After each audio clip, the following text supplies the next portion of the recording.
사람의 계명을 걷어내는 것이 진리를 회복하는 것이 절대적으로 필요하고 중요한데 과연 어떻게 해야 사람의 계명을 제거할 수 있을까요? 저는 가장 좋은 방법이 개신교 태생의 근거인 칭의의 교리를 재정립하는 겁니다.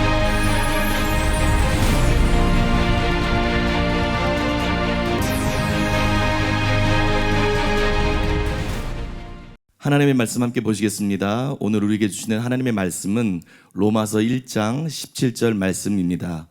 로마서 1장 17절 말씀을 다 함께 읽겠습니다.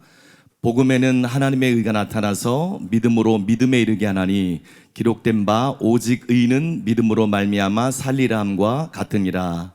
아멘. 이제 담임 목사님께서 나오셔서 알쏭달쏭 믿음으로 믿음에 이르게 하나니의 구체적인 의미라는 제목으로 하나님의 말씀 선포해 주시겠습니다. 오늘이 드디어 이 로마서 1장 17절 마지막 시간입니다. 처음에는 제가 이제 로마서 1장 17절의 문제가 뭐냐, 믿음으로 믿음에 이르게 하나니, 이 말이 도대체 무슨 뜻인가, 이게 제일 궁금했고 그걸 설명하고 끝내려고 그랬는데 막상 연구하다 보니까 진짜 중요한 거, 또 진짜로 어려운 거는 믿음으로 믿음에 이르게 하나니, 그 표현이 아니라 전혀 생각하지 못했는데 하나님의 의라는 표현, 하나님의 의, 이게 더 중요하고 이게 훨씬 어려워요. 그래서 이제 해석들이 막 뒤집히게 되고 여기까지 왔는데요. 그리고 이제 오늘 드디어 우리가 처음에 궁금하게 얘기했던 믿음으로 믿음에 이르게 하나니, 이게 구체적으로 어떤 뜻인가, 그걸 이제 구체적으로 말씀을 드리는 날인데 많은 분들이 궁금해하고 있더라고요. 우리 교회 외에도 외부에서도 이제 여러 유명한 인사들 중에도 그게 도대체 무슨 뜻이냐 이제는 막 속이 타는 거야. 너무 오랫동안 얘기를 하라니까.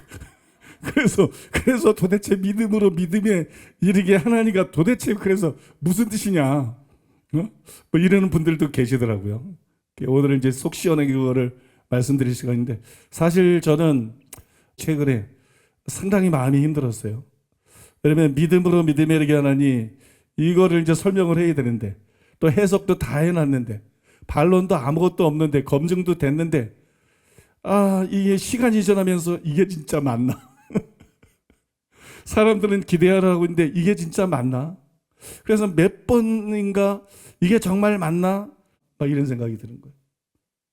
이 두 가지로 제가 의문이 들었는데요. 하나는 제가 이제 오래전까지 가지고 있던 해석이 뭐냐면 조나단 에드워드하고 같은 해석이잖아요. 그러니까 앞에 믿음은 처음 예수님을 믿는 걸 말하고 뒤에 믿음은 끝까지 믿음을 지키는 걸 말한다, 이거였잖아요. 근데 이게 혹시 맞는 해석일 수도 있지 않을까? 또 막 그런 생각이 들어요. 왜냐하면 그 이후로 많은 해석들이 바뀌었기 때문에 지금은 오히려 이 해석이 가능하지도 않을까? 그런 의구심이 자꾸 드는 거예요. 그러니까 이 해석이 틀렸다는 확신이 없이 다른 해석을 말하는 게 무슨 의미가 있지? 이 해석이 틀렸다는 확신이 있어야 되는데, 그걸 내가 확실히 알아야 되는데 그걸 잘 모르겠는 거예요. 생각을 하고 연구를 해도 만족할 만한 답이 안 나오고 모르겠는 거예요. 그런데 지난주였어요. 하나님께서 그거를 가르쳐 주셨어요. 그게 항상 은혜예요, 은혜로. 그 다음에 이제 하나 남은 건 뭐냐면, 믿음으로 믿음에 이르기 하나님에 대한 해석은 이미 완성이 돼 있고 검증이 돼 있는데, 이게 진짜냐? 이게 정말 믿을 수 있는 거냐? 이게 정말 신뢰할 수 있는 정확한 해석이냐? 거기에 대해서 또 자꾸 의심이 생기는 거예요. 근데 아무리 연구해도 더 이상은 모르겠어요. 더 이상은 모르겠고 뭐 생각나는 것도 없고. 근데 이것도 또 은혜예요. 하나님께서 깨닫게 해주셨어요. 그래서 이제 정리가 다 끝나가지고 이게 진짜 맞는 거구나, 이게 진짜 정확한 해석이구나, 그러게 확신을 가지고 여러분들에게 말씀드릴 수 있게 됐다는 게 저는 너무 감사한 것 같아요. 그게 저한테는 큰 소득이고 굉장히 감사한 마음을 갖고 있습니다. 그래서 이제 시작해 보겠는데요. 먼저 과거에 가지고 있던 저의 해석이 왜 맞는 해석이 아닌가, 그게 왜 틀린 해석인가, 그것부터 여러분들에게 확실하게 좀 증명을 하고, 그 다음에 이 구절의 진짜 의미가 무엇인지 여러분들에게 설명해 드리기를 원합니다. 과거에 제가 조나단 에드워드처럼 믿음으로 믿음에 이르게 하나니의 앞에 믿음은 처음 믿을 때 믿는 믿음이고, 뒤에 믿음은 끝까지 믿음을 지키는, 믿음으로 살아야 되는 그런 믿음을 가리킨다. 그렇게 믿었는데 수양관에서 그런 깨달음이 있었다 그랬죠.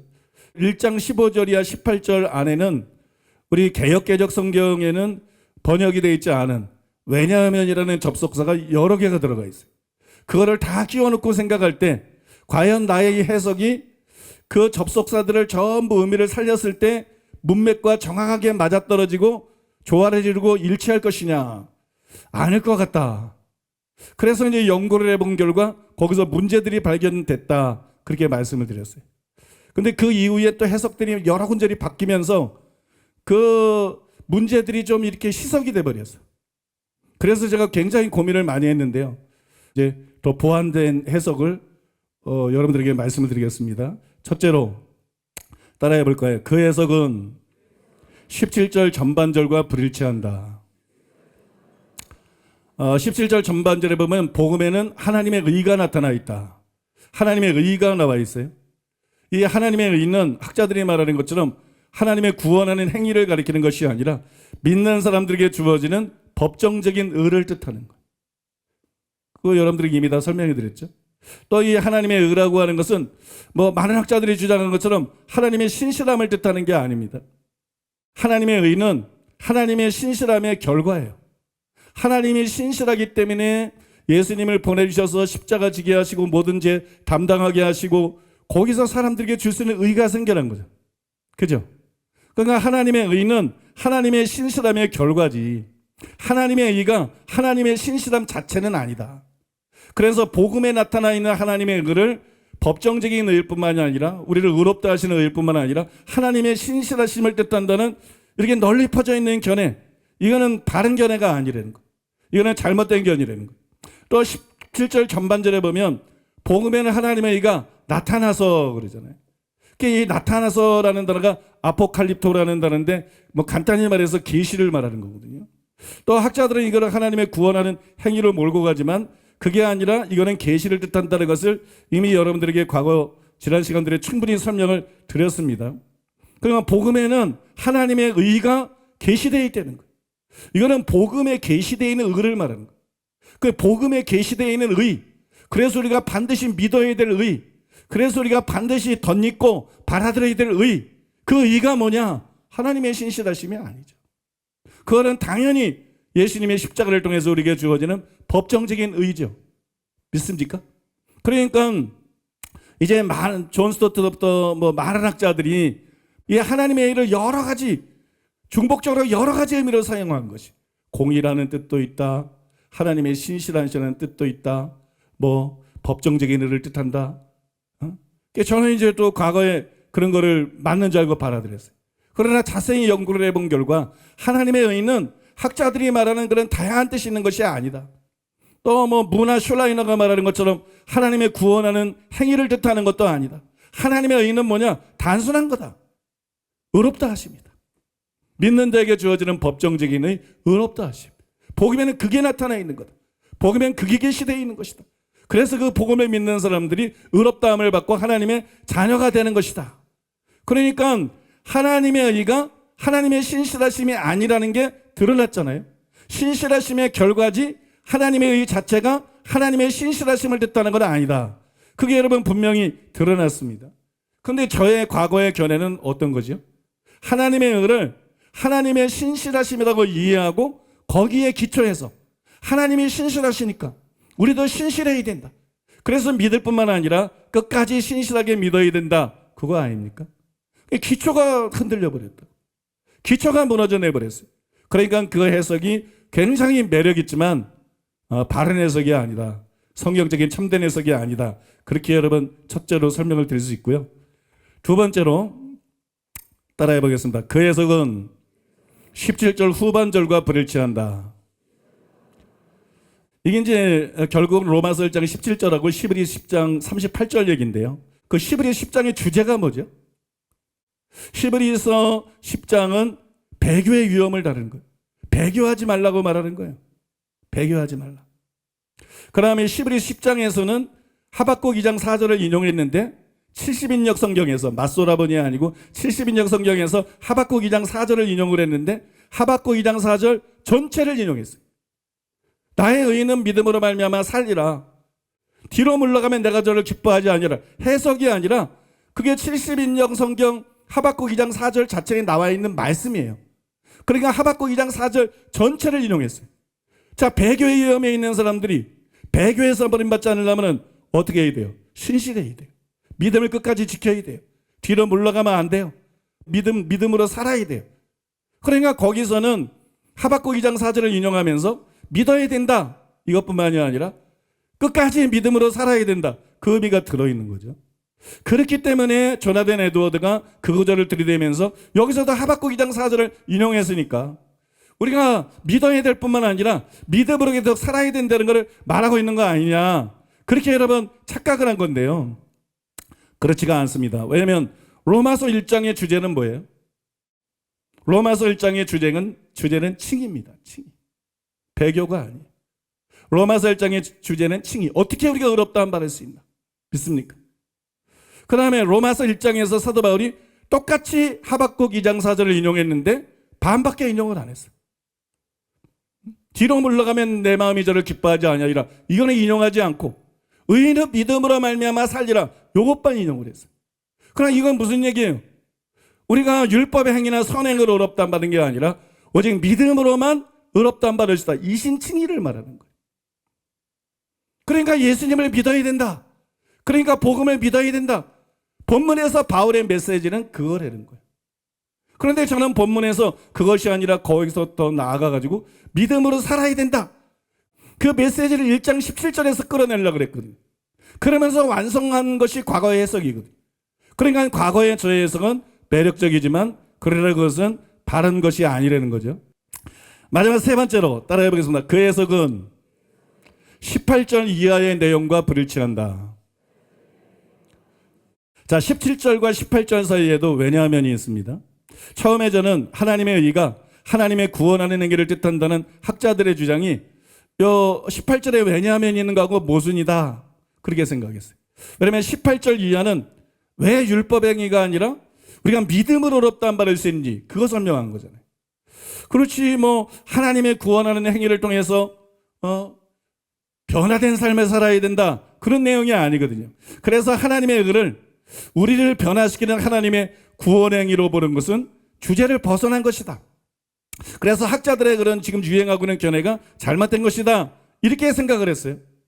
그런데 제가 그 뒤에 다시 자세히 읽어보니까 2장에 죄인이라는 내용만 나오는 게 아니라 1절이야 5절 하니까는 회개의 필요성이 나온다고요.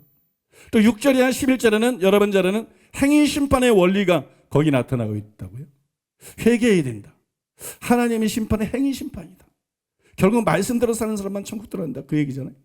그 다음에 13절에는 또 이렇게 기록되어 있어요. 하나님 앞에서는 율법을 듣는 자가 의인이 아니요 오직 율법을 행하는 자라야 의롭다 하심을 얻으리니, 이렇게 말했어요. 이거는 율법 행위로 의롭다함을 얻을 수 있다는 얘기가 아니에요. 뒤에 보면 율법 행위로 의롭다함을 얻을 육체가 없다고 말했기 때문에 이 그런 의미가 아닙니다. 그런데 어쨌든 이렇게 행함을 강조하는 구절들이 계속 나오잖아요. 그래서 하나님의 의를 우리를 변화시키는 하나님의 구원 행위로 보아도 문제가 되지 않는다. 이 학자들의 주장이 잘못된 줄 알았는데 이게 문맥에 의해서 이게 조화가 될 수도 있네, 그렇게 생각을 했어요. 그래서 이 문제 가지고 고민을 하다가 제 견해를 포기하고 무와 슐라이너의 견해를 받아들여서 이거를 재정립하려고 했었던 적이 있습니다. 그런데 그들의 해석조차도 문제가 발견이 돼가지고 그걸 포기해버렸죠. 그런데 제가 지난주에 더 이제 깊이 생각을 해봤는데 갑자기 어떤 생각이 드냐 그러면 방금 전에 인용해드린 그런 구절들, 회개 강조하는 거, 행위심판, 율법에 행하는 자가 의롭다함 받는다, 뭐 이런 구절들, 이런 구절들이, 이 구절들의 목적이 뭘까? 갑자기 그게 떠오르는 거예요. 이 구절들의 목적은 말씀대로 살려는 것일까? 여기서 말씀대로 살려는 목적일까? 그렇게 보인다고. 근데 그게 아니라는 걸 알았어요. 여기서 이 구절들의 근본 목적이 뭐냐? 여기 근본 목적은 뭐냐면 유대인들로 하여금 죄를 깨닫게 하려는 게 목적이에요. 이방인만 죄인인 줄 알아? 너희도 똑같은 죄를 짓고 있잖아. 너희는 회개해야 될 사람이야. 너희도 죄인이야. 이방인만 죄인인 자는 너희도 똑같은 일을 하고 있는데 하나님의 심판은 행위 심판이야. 그건 너희도 죄인이야. 하나님 앞에서 율법을 듣는 자가 의인이 아니야. 너희들이 회당 나와서 율법 듣는다고 그 의인이 아니야. 율법에 행하는 자로. 근데 너희들은 이방인 비난하는 너희들은 율법을 못 지키고 있잖아. 그러니까 너희도 죄인이야. 이게 굉장히 미묘한 차이예요. 왜 지금 바울이 이런 말을 하고 있느냐? 왜 이런 말을 하고 있냐? 말씀대로 살라 이 말을 하기 위해서가 아니라 이방인뿐만 아니라 유대인 너희도 죄인이야. 너희들도 죄인이야. 너희들도 예수를 믿어야 돼. 너희들도 너희의 의가 아니라 하나님의 의가 필요해. 그거를 깨닫게 하기 위해서 하고 있다는 거예요. 특히 여러분 12절에 보면 뭐라 기록되어 있느냐? 무릇 율법 없이 범죄한 자는 또한 율법 없이 망하고 무릇 율법이 있고 범죄한 자는 율법으로 말미암아 심판을 받으리라. 그렇게 말했어요. 잘 보세요. 율법 없이 범죄했어요. 율법 없이 망하고 율법이 있고 범죄했어요. 율법이 있고 망하고 둘 다 망하는 거예요. 둘 다 죄인이기 때문에 둘 다 심판에 대한 말씀이에요. 그 다음에 13절이 나오는 거예요. 그리고 이 13절이 또 왜냐하면을 번역을 안 했어요. 원어에는 왜냐하면이 있습니다. 그러면서 13절에 뭐래서 왜냐하면 하나님 앞에서는 율법을 듣는 자가 의인이 아니오 오직 율법에 행하는 자나야 의롭다 하심을 얻으리니 이렇게 되는 거예요. 그러니까 이거는 너희도 죄인이다 그런 얘기가 되는 거죠. 율법을 행해야 우리가 의롭다함 받는다 단순히 그 얘기가 아니에요. 율법이 있고 범죄한 자는 율법이 있고 망하고 율법이 없고 범죄한 자는 율법 없고 망한다. 율법을 듣는 자가 의인이 아니라 율법을 행하는 자는 의롭다함을 얻는다. 근데 너희는 그렇지 않으니까 너희는 말씀대로 살라 그 얘기라는 거 아니에요. 당연히 말씀대로 살아야지만 너희는 그렇지 않지 않느냐? 그러니까 너희도 죄인이야. 응? 이방인만 죄인이 아니야. 너희도 죄인이야. 그 말을 지금 2장에서 바울이 초점을 맞춰서 하고 있는 얘기는 바로 그 얘기라는 거예요. 즉 율법을 알지만 행하지 않는 유대인들도 죄인이라는 뜻입니다. 그 후에 바울이 3장 9절에서 뭐라고 결론을 내립니까? 이렇게 결론을 내립니다. 그러면 어떠하냐? 우리는 나으냐? 결코 아니라 유대인이나 헬라인이나 다 죄 아래에 있다. 고 우리가 이미 선언하였느니라. 그 얘기하고 있다는 거예요. 유대인도 죄인이고 헬라인도 죄인이야. 말씀대로 살아야 돼. 이런 얘기가 아니에요. 유대인도 죄인이고 헬라인도 죄인이야. 이게 지금 바울의 의도라는 거예요. 이게 바울의 목적이라는 거예요. 또 19, 20절에서 최종적으로 바울이 이렇게 말했어요. 우리가 알거니와 무릇 율법이 말하는 바는 율법 아래 있는 자들에게 말하는 것이니 이런 모든 입을 막고 온 세상으로 하나님의 심판 아래 있게 하려 함이라. 율법이 말하는 것은 율법 아래 있는 자들에게 말하는 거다. 이스라엘 백성들 유대인들에게 말하는 것이다. 이방인뿐만 아니라 바로 하나님의 율법을 너희들의 입을 다 막고 너희들의 의인이 아니야. 너희들은 그 율법으로 구원받을 수 있는 게 아니야. 믿습니까? 이방인과 처지가 똑같아. 그러니까 하나님 앞에서 입을 막아야 돼. 너희들 할 말이 없어. 하나님 앞에서 유구무원이야. 죄인이고 희망이 없고 하나님의 진노 아래 있는 자고 지옥 형벌을 받아야 마땅한 사람이야. 예수님 외에는 너에게 희망이 없어. 십자가 외에는 희망이 없어. 복음을 믿는 거 외에는 희망이 없어. 여러분 이해가 되십니까? 그러므로 율법의 행위로 그의 앞에 의롭다 하심 얻을 육체가 없나니. 그러니까 여러분 맞는 거예요. 로마서 1장 18절 이하는 왜 믿음으로 의롭다함 받고 율법의 행위로는 의롭다함 받을 수 없나? 왜 선행으로는 안 되나? 왜 율법의 행위로는 안 되나? 왜 꼭 예수님을 믿어야만 되나? 왜 꼭 십자가를 통해서 우리에게 주어지시는 하나님의 법정적인 의를 통해서만 의롭다함 받을 수 있고 구원받을 수 있나? 그 이유를 설명한 게 맞잖아요. 그죠? 그 이유를 설명한 게 맞다고요. 그런데 전에 저의 과거의 매력적인 해석은 이거하고 모순이 되죠. 그죠? 그래서 과거의 저의 해석이 굉장히 매력적이긴 하지만 그것은 올바른 견해가 아니라는 거예요. 이제 두 번째로 따라해 볼까요? 하나님의 은혜로 깨달은 믿음으로 믿음에 이르게 하나님의 구체적인 뜻. 저는 믿음으로 믿음에 이르게 하나님에 대한 존 스토트의 견해하고 오직 믿음으로 오역한 번역본들을 달았어요. 그건 오류입니다. 그건 잘못된 것이에요. 최근의 일이었어요. 이제 교회에서 점심을 먹고 있었어요. 교회에서 점심을 먹고 있는데 갑자기 오직 믿음이 비진리라는 것을 간단 명료하게 증명할 수 있는 선명한 생각이 떠올랐어요. 어떤 내용이냐면 우리는 믿음으로 구원을 받습니다. 그죠? 우리는 믿음으로 구원을 받아요. 그러나 오직 믿음이라서 다른 것은 전혀 필요하지 않고 믿음 하나만 있으면 된다. 많은 사람이 그런 생각을 갖고 있잖아요. 여러분 그렇게 가정을 해봤어요. 그것이 옳다고 가정해봤어요. 그렇다면 왜 성경에 회개하라고 기록해 놓은 거죠? 그냥 오직 믿음이고 그냥 믿기만 하면 그냥 구원받는 거고 틀림없이 천국 간다면 회개하라는 말을 기록할 필요가 없잖아요. 회개하고 복음을 믿으라. 회개하라 천국이 가까웠느니라. 아무도 멸망치 않고 다 회개하게 이르기를 원하시느니라. 그 회개하라는 말은 성경에 왜 나오냐는 거예요. 또 믿으라는 말만 하면 됐지. 여러분 제자가 지불해야 될 대가는 왜 나오는 거예요? 오직 믿음이면 믿으면 무조건 예수님의 참제자가 되지. 왜 예수님께서 예수님을 나름대로 믿고 따르는 사람들을 갖다가 돌아보면서 제자가 지불해야 될 대가를 말씀하시면서 너희가 이 대가를 지불하자면 참 내 제자가 될 수 없다고 말씀하시는 거예요. 제자가 지불해야 될 대가가 있어야만 지불해야만 참 신자가 된다는 것을 예수님은 분명히 그걸 통해서 말씀하신 것이거든요. 회개라든지 제자가 지불해야 될 대가든지 또 이와 유사한 것이 성경에 분명히 기록이 돼 있잖아요. 이게 왜 이렇게 기록되어 있을까요? 간단한 거예요. 필요하니까. 구원에 필요하니까. 구원받는 데 필요하니까. 천국 가는 데 필요하니까. 우리가 회개하는 게 필요하니까. 우리가 제자가 지불해야 될 대가를 지불하는 것이 필요하니까. 믿습니까? 이게 여러분 실제로 필요해서 그렇게 기록해 놓은 것이거든요. 그러므로 믿음으로 구원받는다. 율법행위 아니야. 선행으로 구원받는 거 아니야. 타종교인 구원이 없어. 오직 예수님을 믿음으로만 구원받을 수 있다. 이걸 인정하면서도 회개도 필요하다고 인정해야 되는 거지. 제자가 지불해야 될 대가도 필요하다고 인정해야 되는 거지. 성경에 나오는 모든 그런 말씀들이 요구하는 것이 필요하다고 인정을 해야 되는 거지.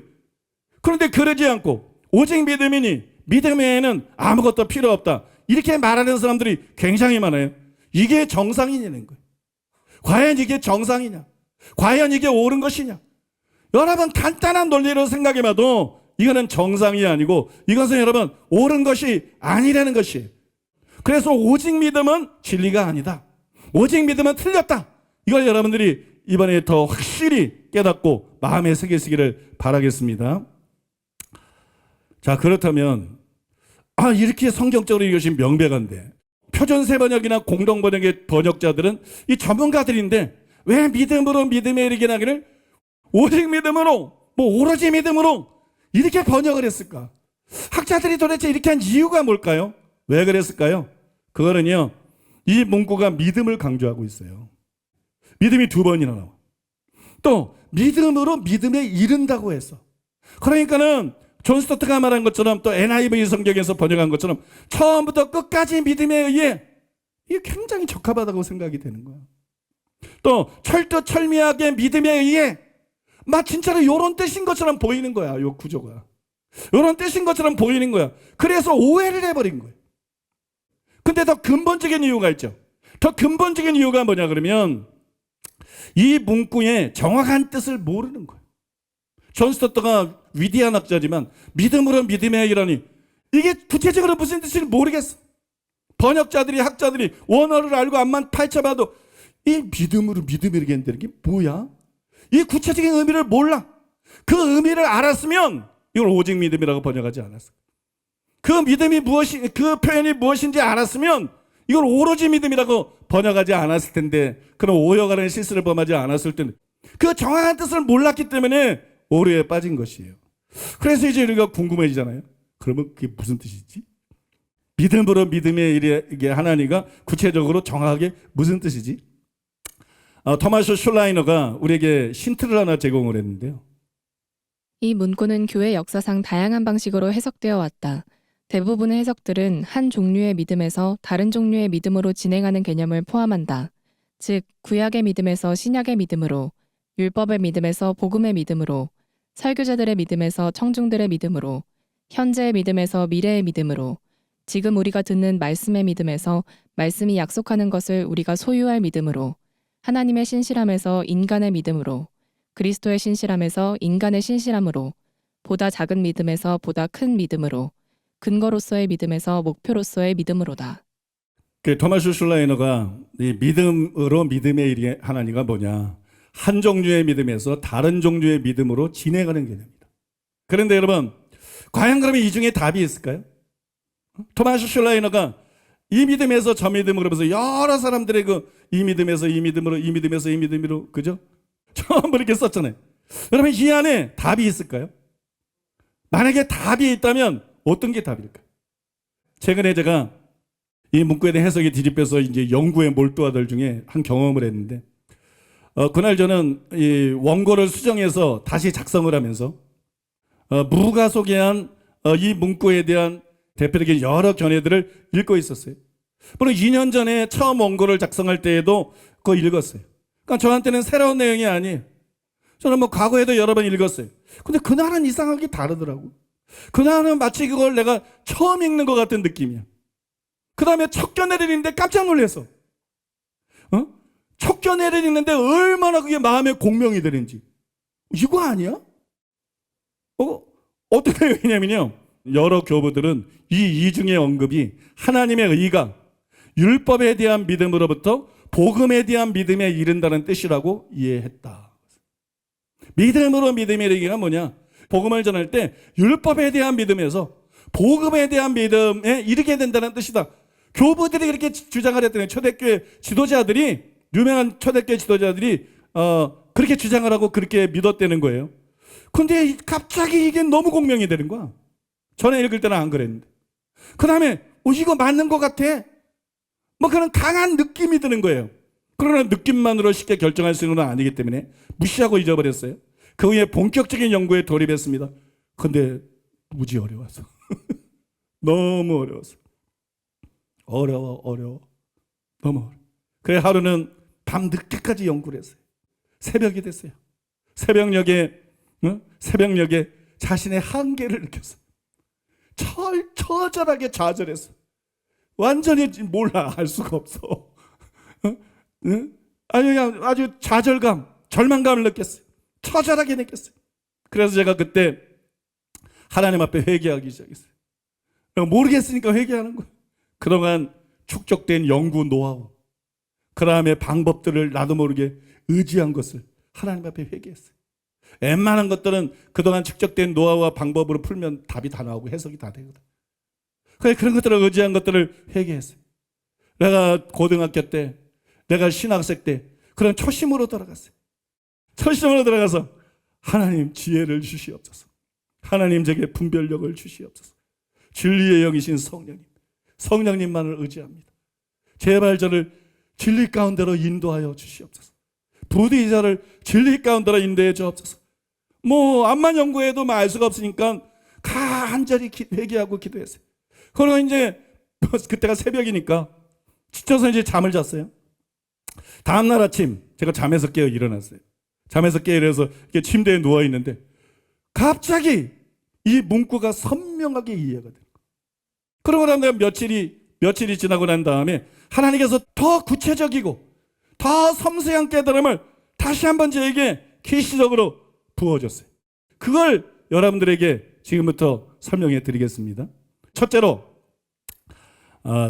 따라해 보시겠습니다. 17절 전반절에는 복음이 믿음으로 믿음에 이르게 한다는 것이 전제되어 있다. 바울은 17절에서 복음에는 하나님의 의가 나타나서 믿음으로 믿음에 이르게 하나니라고 썼어요. 이 안에는 두 가지 의미가 있습니다. 그리고 그것이 해석의 키예요. 먼저 이 안에 어떤 의미가 있느냐? 복음이 믿음으로 믿음에 이르게 한다. 이런 뜻이 있는 거예요. 복음이 믿음으로 믿음에 이르게 한다. 그러니까 이게 전제가 되어 있는 거예요. 복음은 믿음으로 믿음에 이르게 합니다. 그러면 복음이 무엇이길래 믿음으로 믿음에 이르게 할까요? 로마서 1장 2절에 나와 있죠. 이 복음은 하나님이 선지자들을 통하여 그의 아들에 관하여 성경에 미리 약속하신 것이라. 이게 복음이에요. 복음은 믿음으로 믿음에. 근데 복음이 뭐냐? 하나님의 선지자들로 예수님에 대해서 성경에 미리 약속하신 거. 이게 복음이에요. 응? 여러분, 이것은 예수님의 말씀을 떠오르게 합니다. 요한복음 5장 39절에서 예수님 뭐라 했어요? 너희가 성경에서 영생을 얻는 줄 알고 성경을 연구하거니와 이 성경이 곧 내게 대하여 증언하는 것이로다. 그렇게 말씀했어요. 또 예수님은 부활하신 후에 이렇게 말씀했어요. 미련하고 선지자들의 말한 모든 것을 더디게 믿는 자들이요. 우리가 뭘 믿어야 돼요? 선지자들이 말한 걸 믿어야 돼. 그게 복음을 믿는 거. 그게 예수님을 믿는 거야. 그리스도가 이런 권한을 받고 자기 영광에 들어가야 할 것이 아니냐 하시고, 이에 모세와 모든 선지자들로 시작하여 모든 성경에 쓴 바 자기에 관한 것을 자세히 설명하시니라.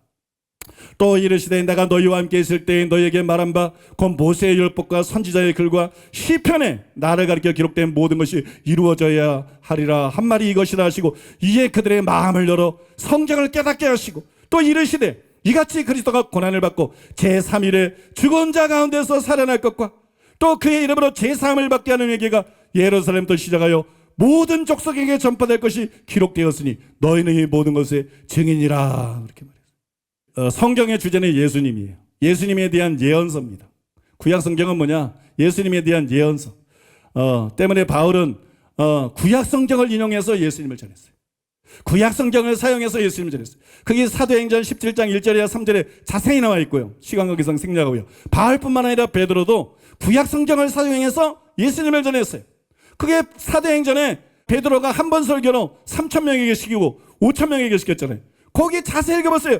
그게 다 나와 있어요. 두 설교 다 구약 성경을 사용해서 예수님이 메시아라는 걸 증거해서 3,000명이 예수 믿고 5,000명이 예수 믿고 구원받은 것입니다.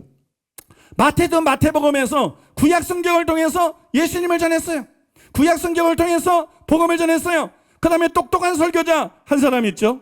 아볼로, 유명한 설교자 아볼로도 마찬가지예요. 사도행전 18장 27절 28절에 보니까는 아볼로가 성경으로서 구약 성경입니다. 성경에 말하는 성경은 다 구약 성경입니다. 그때는 신약 성경이 없었기 때문에. 아볼로가 성경으로서 예수는 그리스도라 증언하여 공중 앞에서 힘있게 유대인의 말을 이기미러라 그래서. 믿습니까? 여러분, 복음은 아무렇게나 전하는 거 아니에요. 구약 성경의 예언을 통해서 전해야 되는 거예요. 이건 구약의 역사잖아요. 이스라엘의 역사잖아요. 성경에 나오는 선지자들이나 이런 모든 사람들이 여러분 역사적인 인물이란 말이에요. 믿습니까?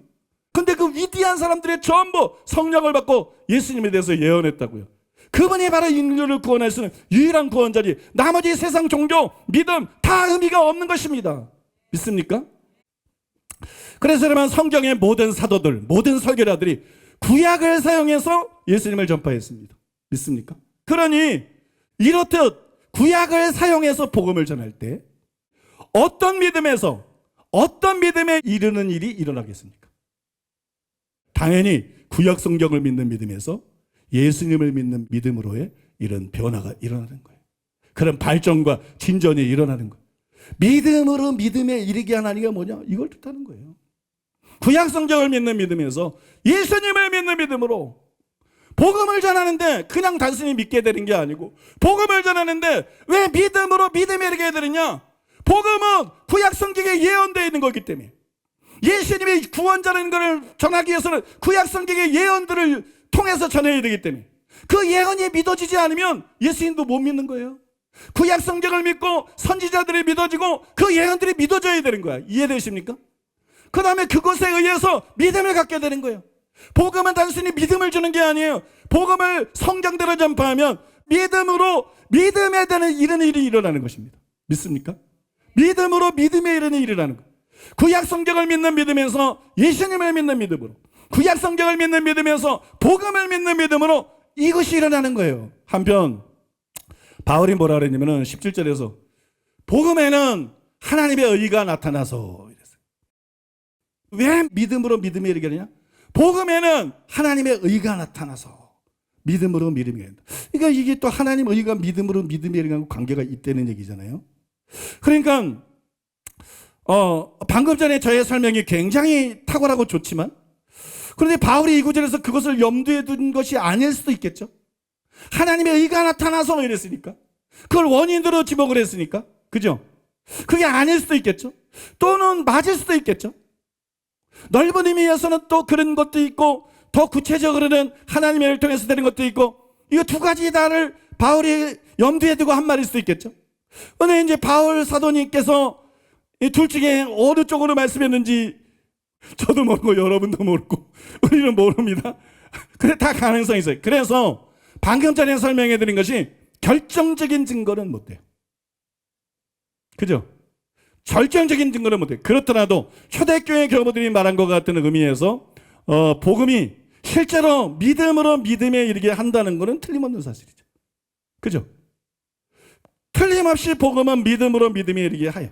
그리고 저는 바울이 이것을 염두에 두었을 거라고 생각합니다. 왜 그렇게 생각하느냐? 왜냐하면 그것을 보여주는 1장 2절을 누가 말했나? 바울이 쓴 거 아닌가? 그러니까 그거 알고 있을 거 아닌가? 이건 그 뒤에 나오는 말씀 아닌가? 그러니까 분명히 그걸 이미 염두에 두고 한 말일 수 있지 않은가? 더 나아가서 그 구절은 하나님의 의를 다는 3장 21절과도 서로 뜻이 통하고 서로 조화가 되거든요. 그래서 바울이 실제로 그것을 염두에 두었을 수 있다.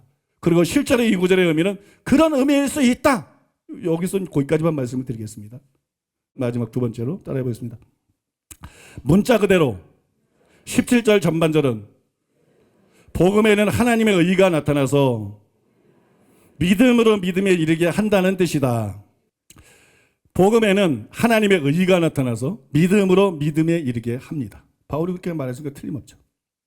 복음에는 하나님의 의가 나타나서 믿음으로 믿음에 이르게 합니다. 그러면 하나님의 의가 뭐죠? 하나님의 의가 무엇이길래 복음을 듣는 자들을 믿음으로 믿음에 이르게 할까요? 하나님의 의가 나타나서 그렇게 됐는데 하나님의 의가 무엇이기에 이런 일이 생겨날까요? 이 구절의 하나님의 의는 믿는 자가 받는 법정적인 의를 뜻한다는 거 이미 말씀드렸죠. 그거 여러분 로마서 3장 21절에 24절을 읽어보면 분명히 확인할 수 있는데 시간 관계상 지금 읽지는 않겠습니다. 그런데 이 하나님의 의에 대해서 바울이 뭐라 했느냐? 여러분 로마서 3장 21절에 보니까는 이렇게 말했어요. 이제는 율법에 하나님의 한 의가 나타났으니 율법과 선지자들에게 증거를 받은 것이라. 그래서 어디서 많이 본 것 같지? 1장 2절이랑 비슷하죠? 뜻이 통하죠? 율법에 하나님의 한 의가 나타났다. 복음에 나타나는 하나님의 의를 다시 설명하면서 이 의에 대해서 뭐라냐? 율법과 선지자들에게 증거를 받은 것이라. 그러니까 율법과 선지자들이 증거한 것을 통해서 복음에 나타나는 하나님의 의, 즉 칭의의 복음을 전할 때 어떤 일이 일어나겠어요? 구약 성경을 믿는 믿음에서 예수님을 믿는 믿음에 이르는 일이 일어나는 것입니다. 이해가 되십니까? 그러니 믿음으로 믿음에 이르게 하나니가 무슨 뜻이겠어요? 구약 성경을 믿는 믿음에서 예수님을 믿는 믿음으로라는 뜻일 수밖에는 없는 것이에요. 그런 뜻일 수도 있어가 아니라 그 뜻일 수밖에는 없는 것이에요. 게다가 이것은 앞에서 설명한 복음이 믿음으로 믿음에 이르게 한다는 것과는 달리 결정적인 증거예요. 바울은 복음에는 하나님의 의가 나타나서 믿음으로 믿음에 이르게 하나니라고 했고 3장 21절은 그 하나님의 의에 대한 설명입니다. 그런데 그 구절에서 바울이 뭐라 그러냐? 하나님의 의가 율법과 선지자들에게 증거를 받은 것이라고 했어요. 또 25절에 보니까는 25절에서는 구약 성경에 나오는 화목제물로 세우셨다 그랬어요. 예수님이 단순히 십자가에 달리셨다 이게 아니에요. 예수님이 화목제물이 되셨다. 이게 무슨 말이에요? 구약 성경에 나오는 화목제의 제물이 예수님의 예표라는 거예요. 구약의 모든 희생 제물들이 예수님을 뜻하는 거예요.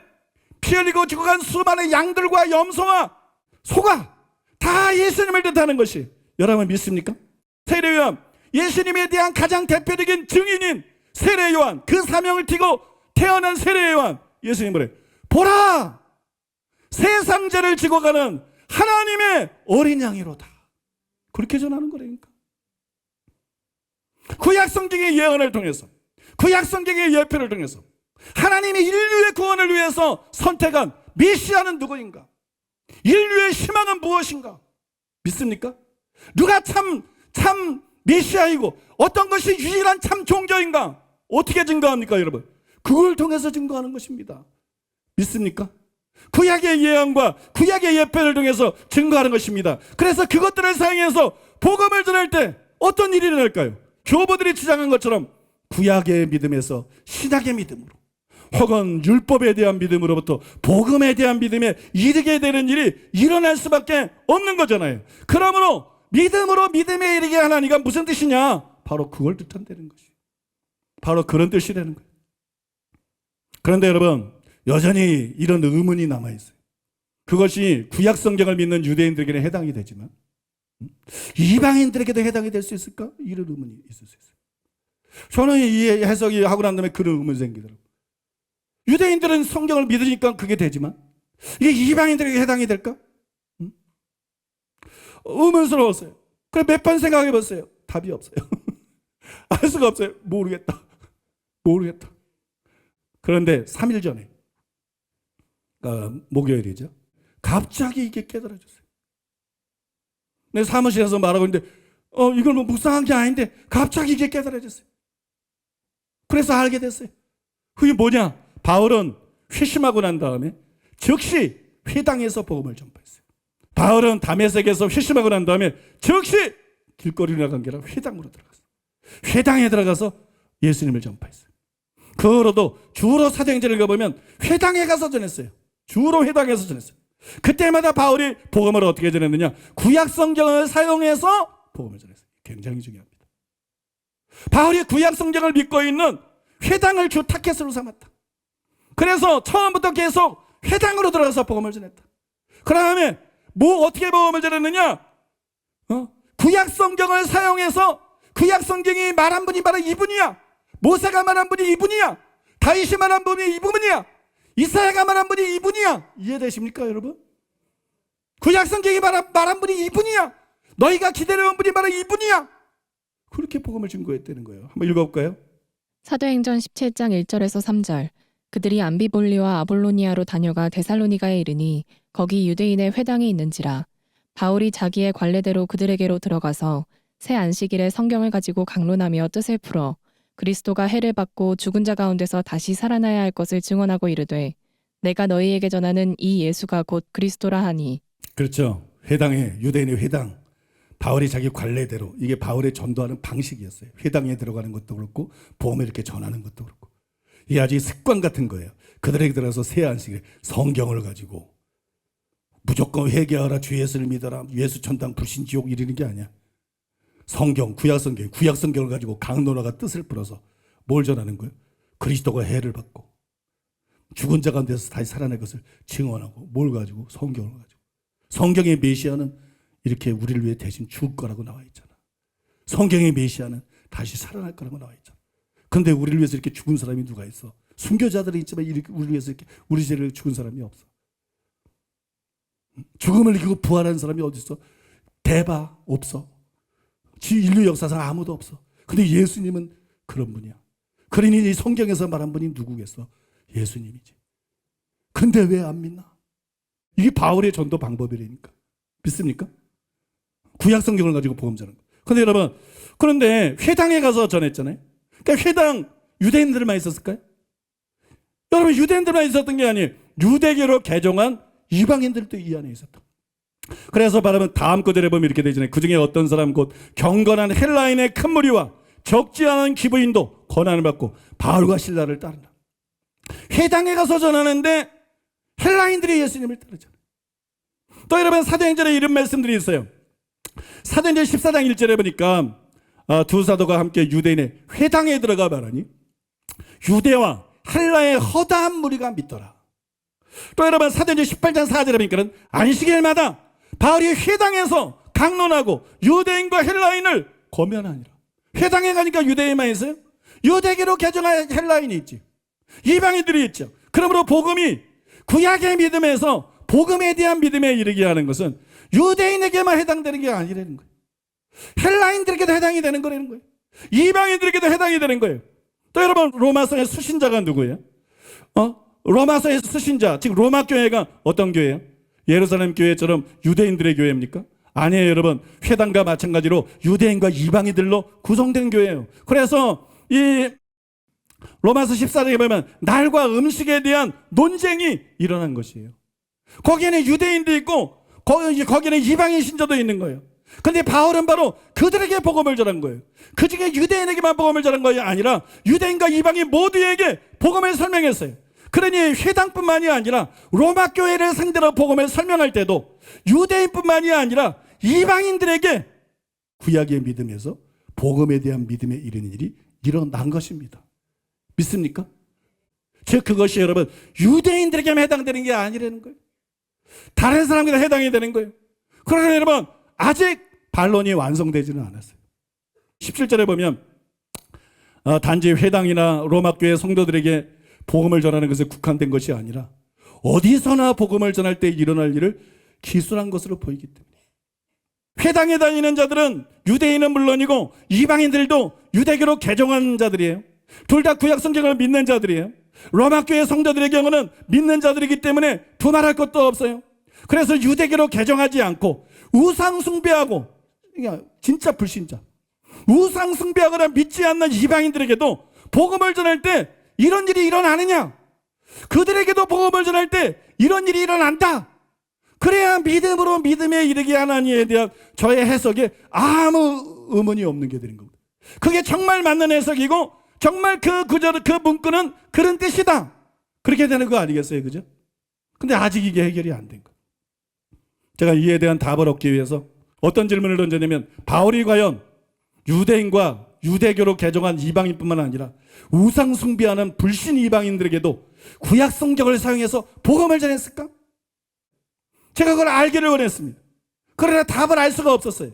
그러던 중에 이틀 전, 그럼 금요일 날 새벽이죠. 이틀 전 금요일 날 새벽 2시 반.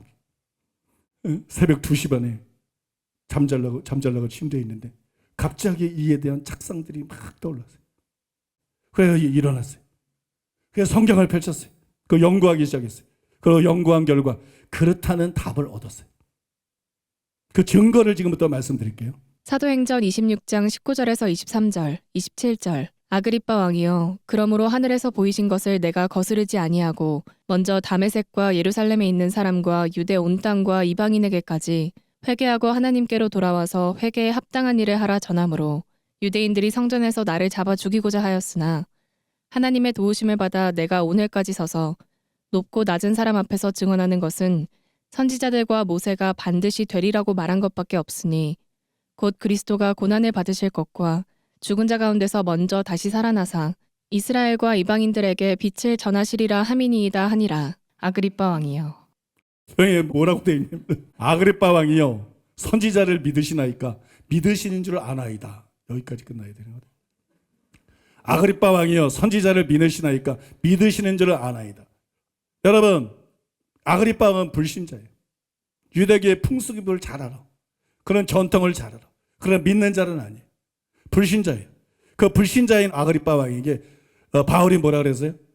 아그리빠 왕이요 선지자를 믿으시나이까 믿으시는 줄을 아나이다. 이렇게 말한 것에 주목하세요. 선지자들의 예언을 통해서 아그리빠에게 복음을 전하라고 했다는 거예요. 유대교나 유대교로 개종한 사람뿐만 아니라 아그리빠는 유대교로 개종한 사람이 아니에요. 유대교로 개종한 이방인들에게도 아그리빠 왕이요 선지자를 믿으시나이까? 믿으시는 줄을 아나이다. 그러면 근데 선지자들이 예수님에 대해서 뭐라고 증거했는지 아십니까? 그 얘기를 하고 싶은 거야. 선지자들이 뭐라고 예언했는지 아십니까? 그 예언이 누구에게서 이루어졌는지 아십니까? 그러니까 예수님만이 당신을 구원하시는 구원자입니다. 여러분 그 얘기를 여기서 바울이 하고 싶은 거예요. 바울이 복음을 전할 때 유대인이든지 이방이든지 항상 같은 방법으로 복음을 전했다는 것이에요. 그게 여러분 고린도전서 15장에 더 분명하게 나타나 있습니다. 고린도전서 15장 1절, 3절에서 5절. 형제들아, 내가 너희에게 전한 복음을 너희에게 알게 하노니 이는 너희가 받은 것이요 또 그 가운데 선 것이라. 내가 받은 것을 먼저 너희에게 전하였노니 이는 성경대로 그리스도께서 우리 죄를 위하여 죽으시고 장사 지낸 바 되셨다가 성경대로 사흘 만에 다시 살아나사 게바에게 보이시고 후에 12제자에게 와. 여기서 바울이 형제들아 내가 너에게 전한 복음을 너에게 알게 하겠다. 어떤 복음 전했어요? 내가 받은 것을 먼저 너에게 전하였노니 이는 뭐라고 전했냐? 성경대로 그리스도께서 우리를 위하여 죽으시고 장사 지난 바 되었다. 성경대로 사흘 만에 다시 예수님이 우리 죄를 위해서 죽었습니다. 암만 떠들어서 사람들 압니다. 예수님이 부활하셨습니다. 그런다고 믿는 게 아니에요. 예수님이 성경에 모세가 예언한 대로, 선지자들이 예언한 대로 죽으셨다. 예수님이 성경에 거룩한 선지자들이 예언한 대로 부활하셨다. 그래서 예수님이 메시아다. 그래서 예수님을 믿어야 된다. 바울이 여러분 그렇게 복음을 전했다는 거예요. 저 바울은 구약 성경을 사용해서 복음을 전했습니다. 그런데 여러분 바울이 고린도는 이방 도시인데 고린도에서 회당에서만 복음을 전했을까요? 처음에는 다른 곳에서처럼 회당에서 복음을 전했습니다. 사도행전 18장 1절 4절에 보면 그 후에 바울이 아덴을 떠나 고린도에 이르러 안식일마다 바울이 회당에서 강론하고 유대인과 헬라인을 권면하니라 이렇게 나와 있어요. 그러니까 다른 도시에처럼 맨 처음에 회당에서 전했어요. 그러나 그 후에는 회당이 아니라 이방인의 집에 가서 유대인들도 왔겠지만 주로 이방인들을 대상으로 이제 사도 바울이 복음을 전합니다. 사도행전 18장 5절에서 8절. 실라와 디모데가 마게도냐로부터 내려오매 바울이 하나님의 말씀에 붙잡혀 유대인들에게 예수는 그리스도라 밝히 증언하니 그들이 대적하여 비방하거늘 바울이 옷을 털면서 이르되 너희 피가 너희 머리로 돌아갈 것이요 나는 깨끗하니라. 이후에는 이방인에게로 가리라 하고 거기서 옮겨 하나님을 경외하는 디도 유스도라 하는 사람의 집에 들어가니 그 집은 회당 옆이라. 또 회당장 그리스보가 온 지방과 더불어 주를 믿으며 수많은 고린도 사람도 듣고 믿어 세례를 받더라. 잘 보셨어요? 존 스토트가 이 중 7절에 대해서 뭐라 그랬냐면 누가의 다음 진술 곧 거기서 옮겨 하나님을 경외하는 디도 유스도라는 사람의 집에 들어가니 그 집은 회당 옆이라는 진술은 지리적 기록을 뛰어넘는 것이다. 그것은 오히려 그의 복음 전도적 노력의 장이 공적 회당에서 개인의 집으로 바뀌었다는 것과 복음 전도의 대상이 되는 사람들이 유대인에서 이방인으로 바뀌었다는 것을 나타낸다. 맞는 말이에요. 이제 바울의 사역에 유대인들이 거부하니까 회당에서 전했던 사람이 이제 주로 유대인에게 전한다. 이제 이방인에게로 가리라. 그 다음에 이방인의 집에 들어가가지고 주로 이방인들을 대상으로 바울이 이제 복음을 전합니다. 그러니까 여기는 이방인의 집이야. 여기는 유대인이라고 개정하지 않은 그냥 우상숭배하는 이방인, 그냥 불신자 이방인, 그런 사람들도 여러분 여기 다 오는 거예요. 여기 다 오는 거예요. 근데 여러분 그들에게도 복음을 전했어요. 그죠? 이 그들에게도 복음을 전했는데 바울이 말했어요. 성경대로 죽으시고 성경대로 부활하사. 유대인이든 유대교로 개정한 이방인이든 아니면 우상 숭배하는 이방인이든 아니면 완전히 무신론자 불신자인 이방인이든 바울이 복음을 전할 때 어떻게 전했느냐? 구약 성경의 예언, 구약 성경의 모형을 통해서 바로 구약 성경에 약속하신 분이 예수님이다. 그것이 바로 십자가다. 그래서 여러분 예수님을 믿도록 복음을 전했다는 거예요. 그러니까 믿음으로 믿음에 이르게 하나니가 그런 뜻이라는 것에 이제 문제가 있습니까? 없습니까? 아무 문제가 없는 거예요. 믿음으로 믿음에 이르게 하나니는 정확하게 그런 뜻인 거예요. 우리는 마지막으로 우리는 이제 교부들의 견해를 좀 정교하게 다듬을 필요가 있어요. 믿음으로 믿음에 이르게 하나니 여기에 대해서 교부들이 주장한 것처럼 구약의 믿음에서 신약의 믿음으로 혹은 율법에 대한 믿음으로부터 복음에 대한 믿음에 이런 뜻이라 그랬는데 이게 단지 율법이 아니라 구약 성경의 예언과 예표를 믿는 믿음에서 예수님의 복음을 믿는 믿음으로 이게 정확한 거예요. 믿음으로 믿음에 이르게 하나니의 뜻은 이게 정확한 거예요. 왜냐하면 1장 2절에서 복음이 단지 율법이 아니라 구약 성경에서 약속한 거라고 그랬죠. 그죠? 구약 성경이 약속한 것이다. 3장 21절에도 보니까 하나님의 의에 대해서도 율법과 선지자, 즉 구약 성경에 증거한 것이다. 그래서 1장 2절에도 보니까 그 아들에 대한 약속이다. 복음은. 또 3장 22절에 26절에도 보니까 예수님을 믿는 거로 마무리가 되잖아요. 하나님의 의, 그래서 하나님의 의를 믿어라가 아니라 예수님을 믿는 거로 마무리가 된다. 그래서 믿음으로 믿음에 이르게 하나니, 그게 무슨 말이냐? 구약 성경의 예표와 예언을 믿는 믿음에서 그것을 성취한 예수님의 십자가와 부활의 복음을 믿는 믿음으로. 믿습니까? 이게 믿음으로 믿음에 이르게 하나니의 정확한 뜻인 줄로 믿습니다. 사랑하는 여러분, 하나님께서 그렇게 하셨어요. 나 외에는 다른 신이 없느니라. 나와 비교할 자가 없느니라. 예수님이 그런 분입니다. 예수님은 4대 성인이 아니에요. 예수님 외에는 없어요. 예수님과 비교할 자가 없어요. 예수님 외에는 희망이 없어요. 그래서 여러분, 이게 종교가 아니에요. 여러분들이 지금 이렇게 예수 믿고 교회 나서 예배드리고, 이게 어마어마한 복입니다. 모든 구약의 선지자, 아브라함부터 그 전에 에녹부터 모세, 엘리야, 이사야, 뭐 다니엘, 수많은 구약의 선지자들이 확증하고 있는 거예요. 너희들이 믿음이 맞다. 예수님을 믿는 게 맞다. 복음을 믿는 게 맞다. 그것만이 지옥을 피할 수 있는 유일한 길이다. 그것만이 천국에 갈 수 있는 유일한 길이다. 그래서 여러분, 예수님 믿은 것을 너무 귀하게 여기고 이 믿음을 지키기 위해서는 목숨을 걸어야 될 줄로 믿습니다. 그 다음에 이 믿음은 예수님을 나의 인군과 구주로 모셔드리면서 끝나는 게 아니라 계속 예수님께 순종하는 삶을 살아가야 되는 거예요. 오늘 예수님을 안 믿는 사람들은 다 이 시간에 예수님을 구주로 믿으시기 바랍니다. 여러분, 온천에 이거보다도 확실한 일은 없습니다. 집에 가서 구약성경 이걸 이해하고 한번 읽어보세요. 어떤 사람들이, 얼마나 위대하고 믿을 수 있는 사람들이 예수님의 종이었고 예수님을 준 거예요. 어떤 사람들이 예수님에 대해서 예언했나.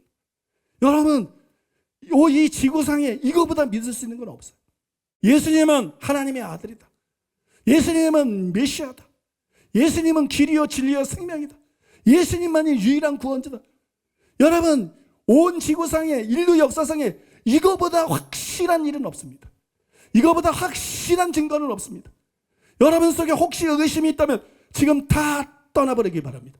의심을 거부하기 바랍니다. 예수님의 이름으로 의심은 떠나 갈지어다. 불신은 떠나 갈지어다. 원수마귀는 손을 뗄지어다. 의심은 떠나 갈지어다. 믿음이 생겨날지어다. 믿음이 증가할지어다. 믿음이 뿌리 내리게 될지어다. 믿음이 견고해지고 믿음이 확고해지게 될지어다. 아버지, 그리고 우리 모두에게 성령을 부어 주시옵소서. 성령 충만 주시옵소서. 회개의 영을 부어 주시옵소서.